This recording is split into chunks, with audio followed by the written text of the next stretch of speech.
Gervonta Davis stops Frank Martin in the 8th round. I was off by a single round. I predicted round 9, but Tank does it in the 8th and does it in impressive fashion.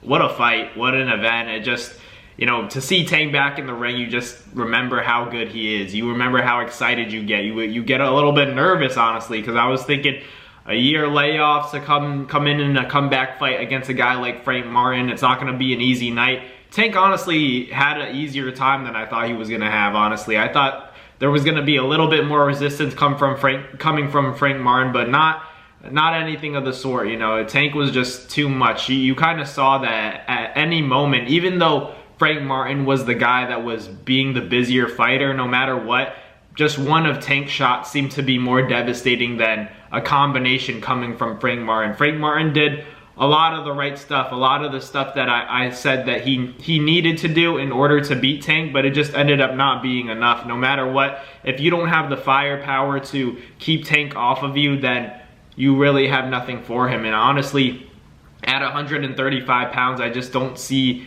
anybody who has the power to gain the respect of Tank Davis. And that's you know, primary. That's the most important thing, to have power. You know, you could have a lot of boxing ability. You could be a guy like Shakur Stevenson and be able to box your ass off. But for 12 rounds, to avoid a guy like Tank, to avoid the power, it's just a very difficult task no matter what. I don't know if there's a fighter on the planet right now from 35 to 40 that can beat Tank Davis. I feel like you really do need to have at least, you know, a really strong level of pop. You know, I think only, in my opinion, there are only 2 guys right now that have the power to get the respect from Tank, and that's Teofimo Lopez and Ryan Garcia. Other than that, I'm not sure that there are really other guys that can really compete with him at 140. You guys can say guys like Devin, you can say guys like Shakur Stevenson, even though Shakur's still fighting at 35, but realistically, if Shakur isn't knocking guys out at 35 and he's making that weight comfortably,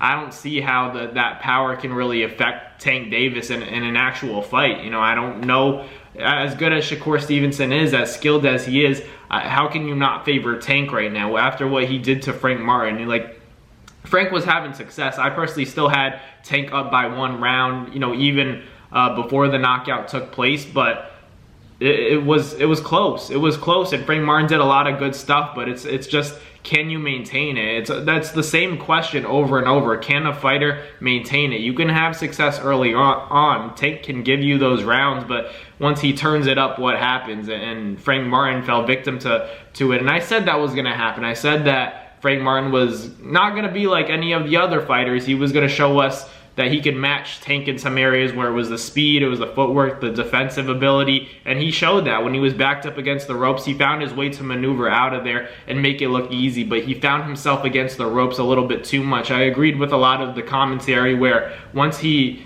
was in the middle of the ring, when he was standing in the center of the ring with Tank, he had more success. But once he had his back against the ropes, you know, when you're against the ropes, and especially in that corner, your range of motion is limited. You can't throw shots. You're not comfortable. You don't have the ability to move as smoothly as you want to. So whenever Frank was in the corner, I knew it was trouble, and ultimately he landed that big bomb on Frank Martin. And let's take a little look at it. Let's take a little breakdown of it. If you look at it, Tank threw a flurry, and he said, okay, let me wait. He put his guard up, faked a right hand, threw the uppercut, and that's when the problem started. If you guys look at it closely, he didn't really throw the right.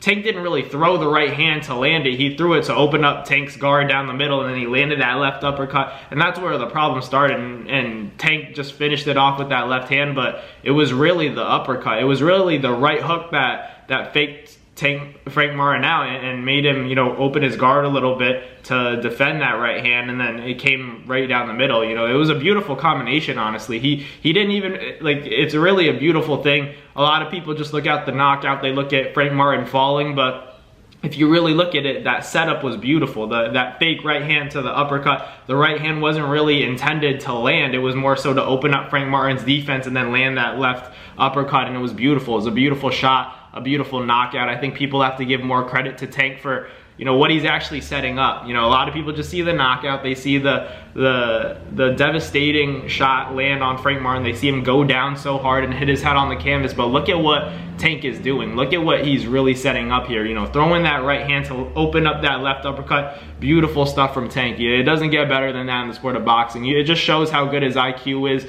You saw him lock him down, but he does it in such an intelligent way. You know, he keeps that high guard. He's not really susceptible to body shots because he has such a small torso. He's really good, man. He's just one of those generational talents that you know, you're not sure anybody can beat this guy. I'm not sure that anybody at 35 can beat Tank. I really don't think so. I think with the power, with the boxing ability and IQ, he had everything. He put on a display of everything. And if you look back to that round in between the 7th and 8th round, you look at when Tank Davis went to the corner and Calvin Ford said, I need all of these rounds, because in Calvin Ford's mind, he wanted to win every single round. And if you're Tank, you know, most fighters, when they hear from their coach that they need all of the rounds, they're going to say, all right, I really need to lock in and bag all of these rounds. But Tank went in there and stopped him. You know, that just goes to show that switch that can still be turned on. No matter how intense you think Tank is getting,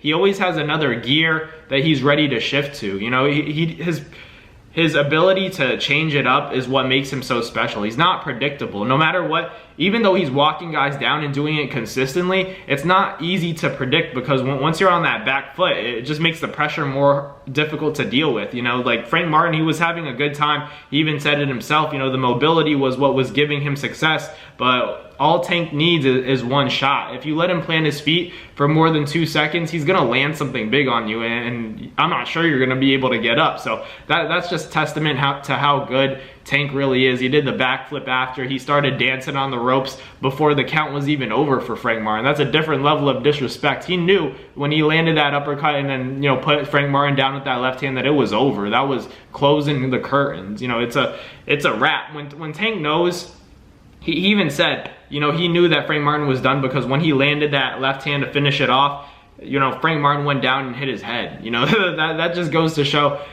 this isn't Tank's first time doing this kind of stuff. It's just, Tank is a different animal.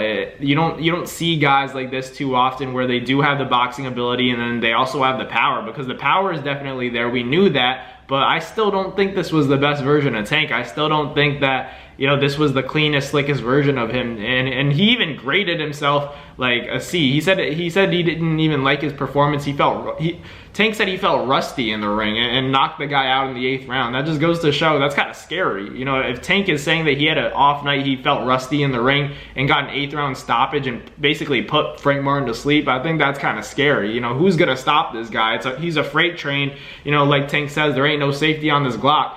And I believe it, because who's really gonna stop him? I don't know a guy that can really, at 35, you know, I think Lomachenko is the most difficult fight in my opinion. Shakur's a close second in terms of who can really challenge Tank at 35, but ultimately, you know, I think he's the top dog at 35 right now, specifically in his prime. And people are gonna say stuff like he ducked Lomachenko, this and that, but watching Tank last night, this might be a different animal, guys. We gotta start giving him, you know, his just due. And I'm on boat with everybody saying that Tank needs, you know, an elite fighter now. Like, not that Frank Martin's not elite. I just think that pound for pound status, he's got to beat a guy like Shakur Stevenson. He's got to beat a guy like Lomachenko. I just think if he's at 35, there's only those two options that are really going to give him that credit that he deserves. If not, he's got to go up to 40 and fight guys like Tio and fight Ryan again. Maybe fight Isaac Cruz if he has to. I'm not a big fan of the Isaac Cruz fight, but hey, you know, if he wants to avenge that loss and get a big stoppage win over him, then I'd like to see that. But ultimately, it's up to him. It's up to him. I think there's a lot of great fights to be made. I know Shakur Stevenson wants that Tank fight, but it really is ultimately up to Tank. You know, the cards are in his hands. He's the shot caller right now. He's the big draw. He's the face of boxing. So for me, I think that Tank knows deep down that, like, even though he's happy with the win, he knows that it's on to the next. And I think that it's got to be Lomachenko. If that's true, Bob Arum kind of talked and touched upon it, that could be the next fight, you know, potentially for Tank and Loma. But Shakur Stevenson is also a great option for Tank to take, because if you're gonna wait for Shakur to get to 140, maybe he gets better. Why not get him now? But it really is up to Tank. But what a performance from him against Frank Martin. What a fight. What an event. And, you know, what a stoppage win from Gervonta Tank Davis. You know, I'm still, you know, mesmerized by that performance, because you just see how brutal and at the same time intelligent, you know, that Tank is in that ring. You know, just the way he set it up, the way he hunted him down, no respect. Not respecting the power of Frank Martin, just came forward and set up his own trap, throw in that right hand, faking it so that he could open up that uppercut, landing the uppercut and then putting him down. Frank Martin falling, you know, real hard on the canvas. It was just a great Kodak highlight for me. But let me know in the comments what you guys thought about it. Who should Tank fight next? I think if it's at 35, it has to be Lomachenko or Shakur. But if at 40, he has a lot more options like Tio, Ryan again. He could fight Devin at 40. But we'll see what happens. Let me know in the comments what you guys thought about that fight. Hope you guys enjoyed it. Thank you guys for watching today's video. I'll be posting more and, you know, talking about all these potential matchups for Gervonta Davis. But thank you guys for watching. Like, comment, and subscribe, and I'll catch you guys on the next video. Peace. That's going to do it for another Naz Fight Media video, guys. Thank you guys so much for watching. It's been your boy, Matt Nabong, with another video. Hope you guys enjoyed it all. Thank you guys for the constant support. Salute to y'all always. It's been your boy.